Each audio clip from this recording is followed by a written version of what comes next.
अस्सलाम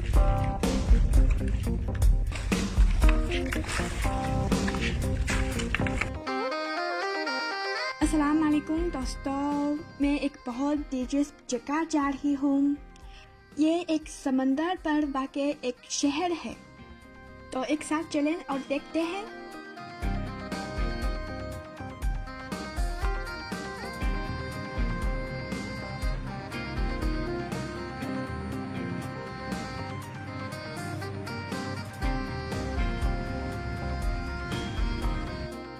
कुछ ही देर के सफ़र के बाद मैं इस जगह पहुंच गई हूँ।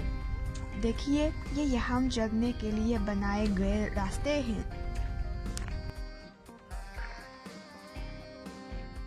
इस वक्त मेरे कदमों तले मौजूद समंदर में मछलियों की अफज़ाइश का एक बहुत बड़ा अड्डा मौजूद है। ये देखें कितनी ज़्यादा मछलियाँ हैं।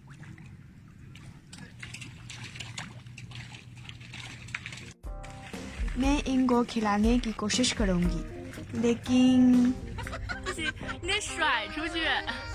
मैंने फिर कोशिश की और इस बार मैं कामयाब हुई। बहुत सी मछलियाँ यहाँ खाने के लिए जमा हो गई हैं।